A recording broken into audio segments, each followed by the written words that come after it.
All right, I'll get some injury game status updates here in a second, but did want to highlight our All-Pro players. What an honor for Justin unanimously.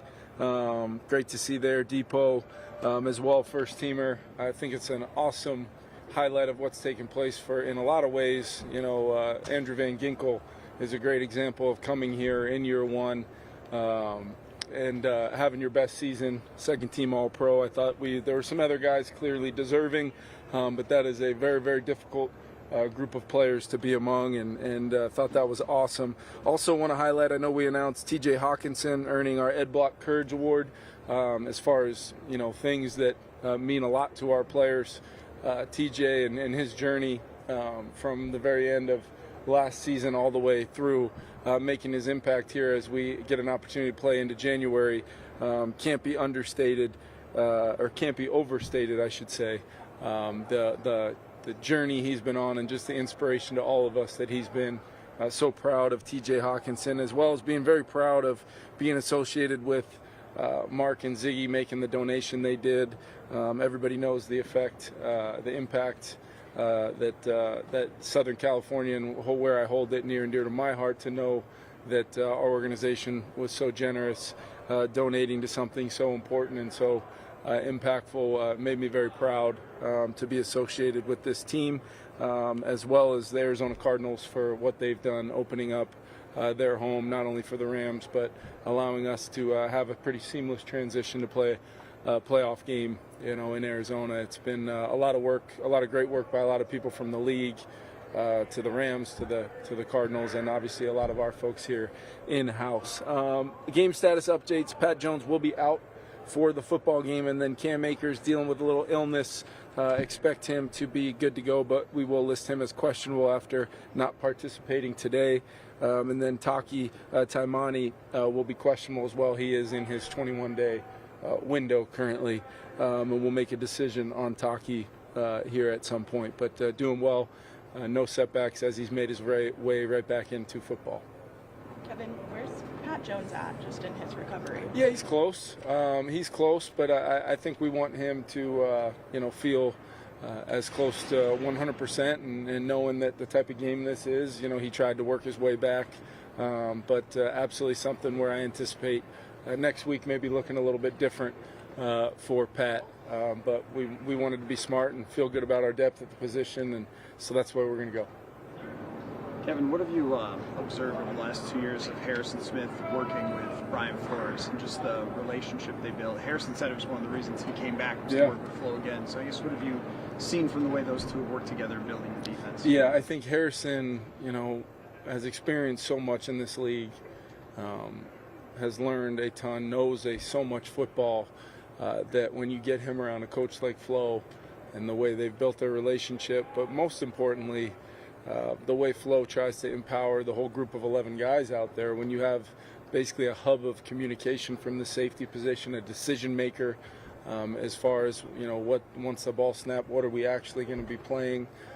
Having that gives me a peace of mind, knowing some of the things we do defensively, and knowing those two are in such lockstep. It's been massive for these last 2 years as Flo's been able to build something really unique and something that's helped us win so many football games. So it's been that relationship among many on the defensive side has been so critical to our success.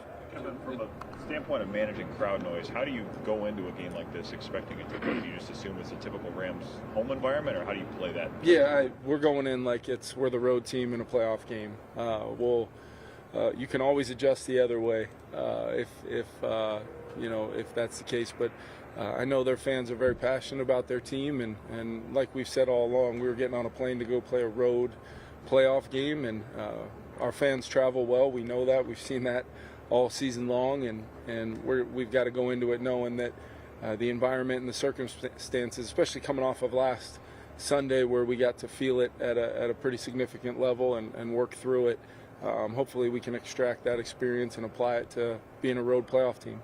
Logistically or otherwise, football-wise, does it change anything to have changed venues for you guys? Surface, maybe. I mean, playing on grass versus playing on turf. But outside of that, our folks here did such a great job, transitioning a lot of families that were going to be traveling to Los Angeles for the game, make sure everybody's set up. And that's where I want to compliment Paul Martin, Chad Lundeen, their staff for making it easy on me to focus on football, knowing that they've made it seamless for us.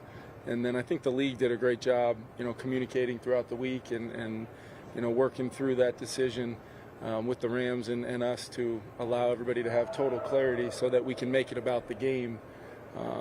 And most importantly as well, just knowing that all those folks out in Southern California are on our minds and in our hearts.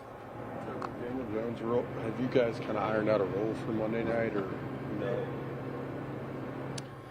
Daniel Jones will be one of the quarterbacks, on the roster for the team. I made that very apparent the other day. Look, I think it's very important people understand, too, Nick Mullins has been our number 2 quarterback all season long for a reason. My trust in Nick. Sam takes the majority of the reps all week long.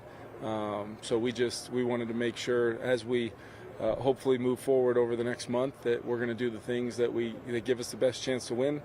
That very easily could be, something that may look different here and there, but obviously not something for the benefit of our players and our quarterbacks that I certainly need to be discussing at this podium. I do respect the question, though, and your question as well earlier this week. Thank you. Coach, recently in an interview, Peyton Manning said that of the coaches in the playoffs right now, that he would most like to play for would be you. Yeah. And then he also said that he cold texted you and apologized that you had to interview with Eli and just kind of had a fun interview. I was just curious sort of what your thoughts were on hearing that and just your interaction. Yeah, I had, anytime I'd ever gotten a chance to have any interactions with Peyton, it was always me, just telling him how much I respect him and what he has meant to this league and the unbelievable career he had.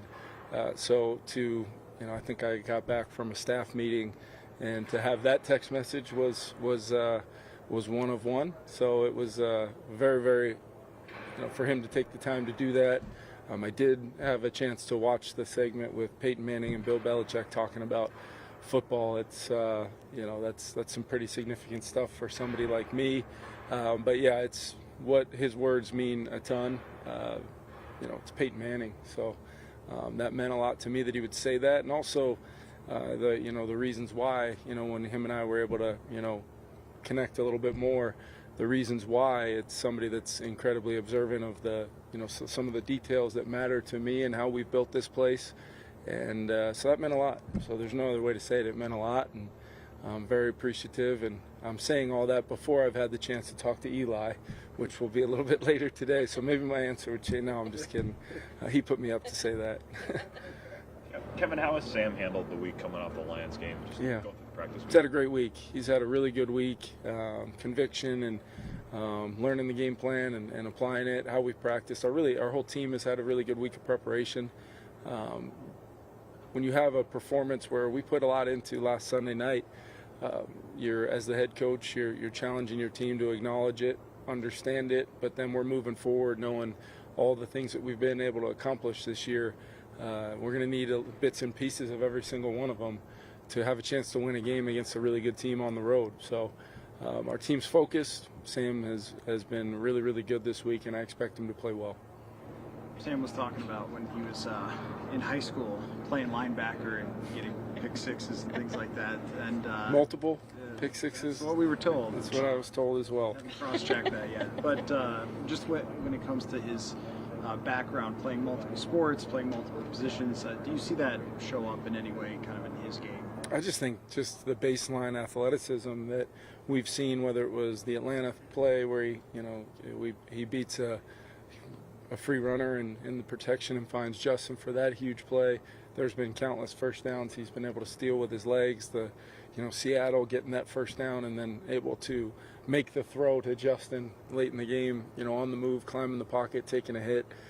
He's a big, strong, athletic guy that throws it really, really well. And we've seen that, for the better part of our entire season. It's had a huge impact on our offense this year, 2024 version of our offense. It's been, a little different. We've tried to apply some things that have helped us have success. Sam's been a big driving force behind it. I will say, the San Clemente High School basketball footage that I've seen, pair that with La Costa Canyon High School 2003, and now we're talking. So, force to be reckoned with. Going back to Harrison Smith, 200th game, including postseason. It's unbelievable, yeah. Yeah. What's the significance of 200? I mean, just to know with every single one of those games, there's a story behind his impact on huge performances where that the Minnesota Vikings have won a lot of games with him playing safety for us and long before I got here. But at the same time, there's also a story of a Wednesday practice, a Thursday practice, Friday, Saturday, the preparation he puts in, the commitment from him and his family, the countless hundreds of teammates he's had that he had an impact on. So with a number like that, the way I look at it is it's significant for Harrison, but it's significant for so many little things along the way that are hard to even put into words. So I think that's a really special number for a lot of reasons. Is there any different feeling for you going into this playoff game than your first playoff game 2 years ago? Yeah, I think so. I just think each year is different. This team's been, we've been a different team. Every year you're going to have a new team, new principles, new things, all, built around the idea of getting to games like this. And we've got to be, the best version of this year's team that we can be, and that includes myself, coaching this group and leaning on my coaching staff and of course our leadership of the players. We've got some guys that have been in a lot of playoff games before throughout our roster. We've got guys that will be playing in their first ones, but in my opinion it's a game we've got to play well for the things that matter from a standpoint of what got us to this point. And it started July 23rd with a vision of getting an opportunity to play a game like this. And that's what we're going to get a chance to go do. 60 minutes to continue our season against a really good team that it feels the exact same way about it. And it's going to be as competitive as it gets and high-level football. And we've got to do the things that it takes to win the game and try to get it done.